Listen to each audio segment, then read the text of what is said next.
Assalamualaikum warahmatullahi wabarakatuh. Salah. Assalamualaikum warahmatullahi wabarakatuh. Selamat siang, kelas 9 SMP Budi Utomo Surakarta. Kelas 9 yang saya sayangi dan saya banggakan. Tidak terasa ya, sudah kelas 9 ini sebentar lagi akan menghadapi PTS. Sebelum ke materi, Ustazah selalu mendoakan kalian selama pandemi ini semoga diberi kesehatan, kelonggaran, sehingga pada hari ini bisa mengikuti pembelajaran jarak jauh secara online ya, secara daring online.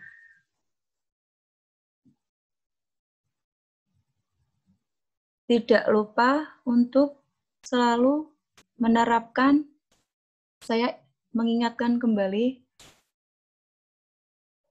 supaya kalian menerapkan 3M.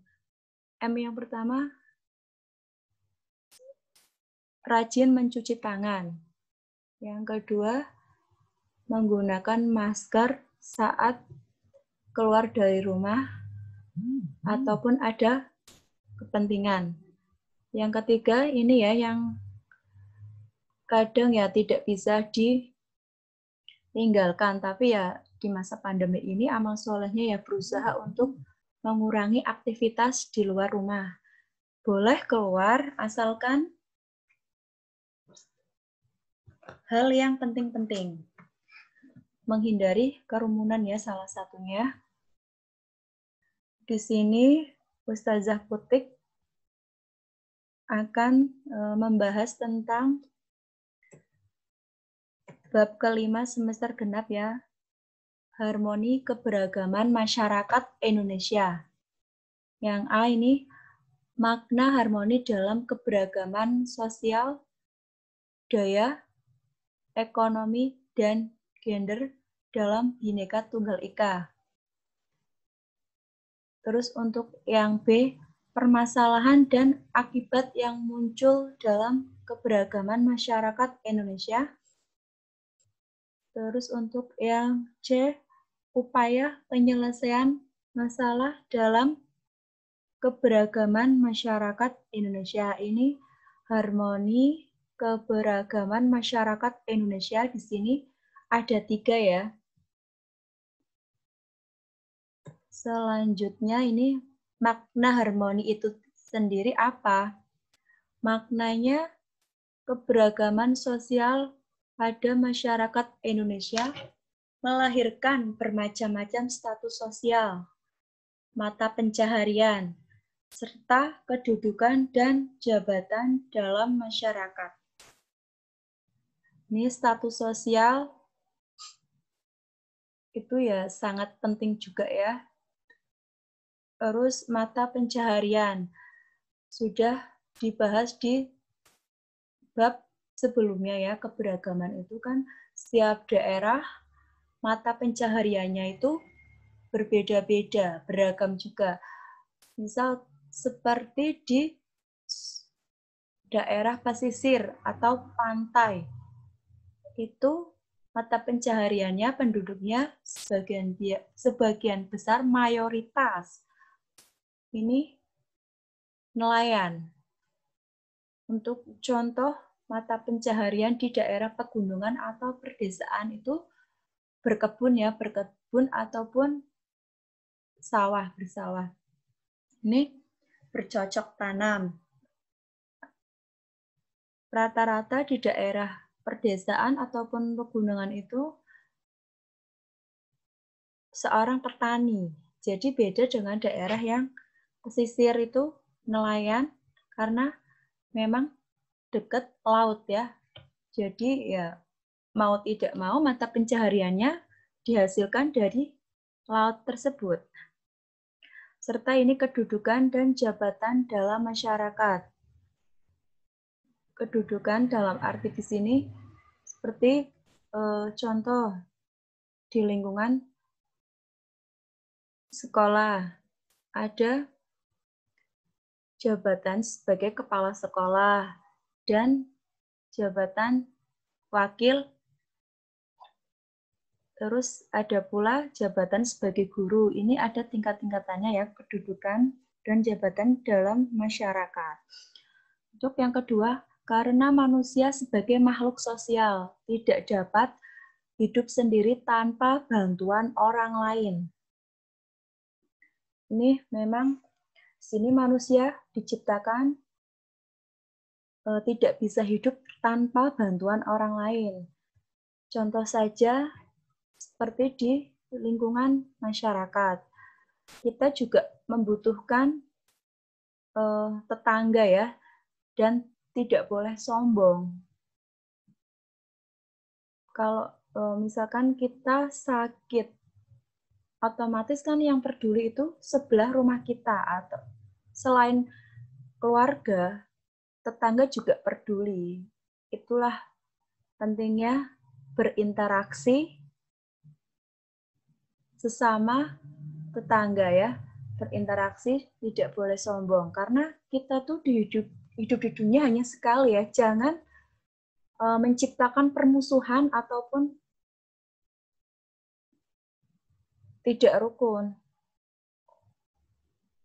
Kita berusaha selalu baik kepada setiap orang, meskipun ya contohnya kita dijahatin atau dianiaya, dizolimi, ya kita tetap berusaha membalasnya dengan baik. Jangan malah seperti balas dendam ataupun jahat. Itu tidak baik ya anak-anak. Untuk orang yang pernah jahat kepada kita ya, setidaknya kita balas baik. Insya Allah ya, yang jahat itu nanti dengan sendirinya akan sadar. Karena kejahatan itu dibalas dengan kebaikan ya. Untuk ini selanjutnya, setiap individu dalam masyarakat akan saling membutuhkan dan saling melengkapi. Yang dimaksud di sini adalah setiap individu dalam masyarakat akan saling membutuhkan ya, simbiosis mutualisme. Ya. Ada simbiosis mutualisme itu saling timbal balik, tidak boleh saling merugikan. Contoh seperti kalian dalam lingkungan sekolah ataupun masyarakat ya, kalian misal punya tetangga, teman sebelah rumah. Ya, setidaknya kita tuh berusaha tidak saling merugikan, tapi kita baik, berbuat baik. Jangan merugikan, contoh seperti merugikan materinya apa gimana, tuh tidak boleh ya, tidak baik juga. Diusahakan ya sebisa mungkin kita juga berbuat baik, kayak beramal ataupun bersedekah untuk keluarga yang kurang membutuhkan, ya, memberi bantuan semampu kita. Karena tidak semua orang itu ya kehidupannya sama seperti kita, bahagia, terus berkecukupan, tidak semua ya. Kita murid-murid ini khususnya kelas 9 memandang teman itu ya kalau bisa yang di bawahnya lagi, jangan yang di atasnya. Kalau kita melihat ke atas ya akan merasa tidak cukup untuk kebutuhan kita sehari-hari aja, ya seperti mempunyai rasa iri, dengki, ingin seperti temannya yang lebih kaya, yang orang tuanya kaya. Ya kita syukuri apa yang ada.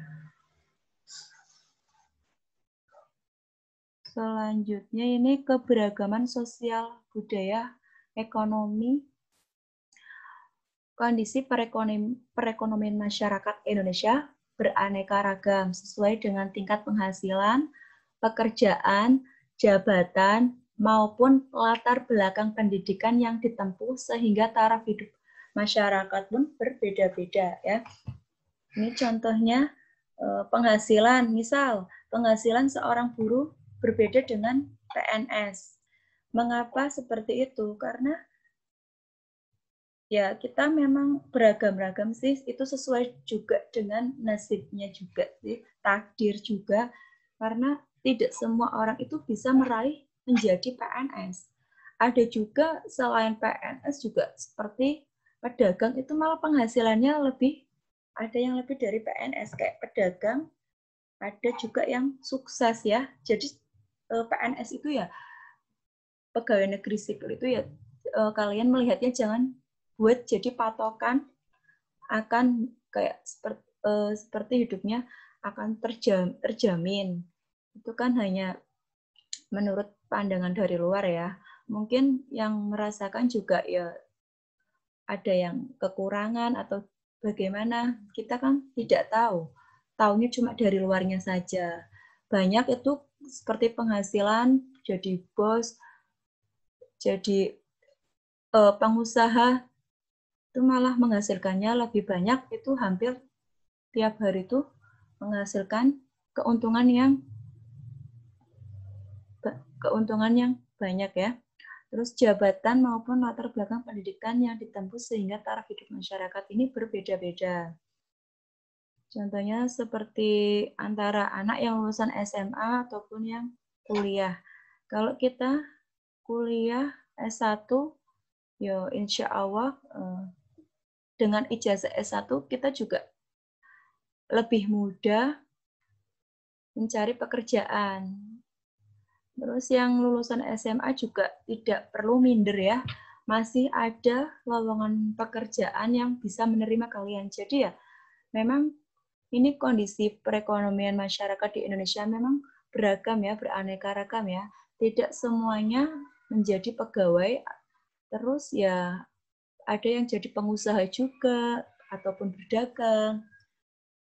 Selalu syukuri apa yang ada. Tidak boleh iri dengan kehidupan orang lain. Nanti hidup kita akan tentram. Terus ini untuk pekerjaan, terus jabatan maupun latar belakang. Selanjutnya, gender dalam Bhinneka Tunggal Ika. Apapun profesi kedudukan, jabatan di masyarakat, baik laki atau perempuan memiliki kesempatan yang sama untuk berperan serta dalam kehidupan sosial, budaya, ekonomi, politik, pertahanan, dan keamanan sesuai dengan kemampuan masing-masing. Ini untuk yang B, permasalahan dan akibat yang muncul dalam keberagaman masyarakat Indonesia. Menurut Surjono Sukanto, mohon maaf ini salah ketik ya, harusnya Sukanto, tapi saya ngetiknya tuh ada kesalahan ya, kekeliruan. Masalah sosial adalah suatu ketidaksesuaian antara unsur-unsur kebudayaan atau masyarakat yang membahayakan kelompok sosial. Terus bentrokan antara unsur-unsur yang ada dapat menimbulkan gangguan hubungan sosial seperti kegoyahan dalam kehidupan kelompok atau masyarakat. Yang ketiga, masalah sosial muncul akibat terjadinya perbedaan yang mencolok antara nilai dalam masyarakat dengan realita yang ada. Ini yang ketiga ini ya, yang membuat tidak adanya kerukunan karena timbulnya perbedaan yang mencolok ya antara yang satu dengan yang lainnya itu. Terus yang kedua tuh ya disatukan itu sulit. Jadi ya ini permasalahan dan akibat yang muncul ya dalam keberagaman masyarakat. Untuk menghindari semua ini, menghindari permasalahan-permasalahan yang ada yang membuat kita jadi terpecah belah, tidak rukun, tidak kompak ya. Antara murid yang satu dengan murid yang lain, meskipun berbeda suku ya, kita harus saling menghormati, menghargai. Terus berusaha ini selalu baik, kompak ya.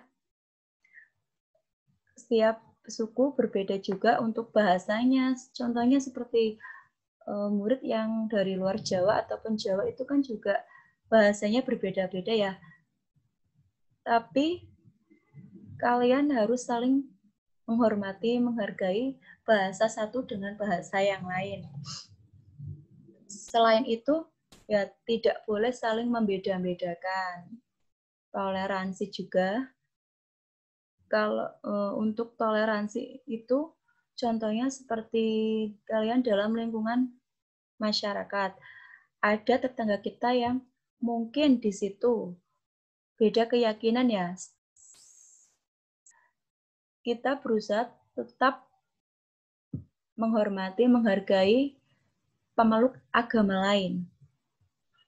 Tidak boleh menjelek-jelekan ya.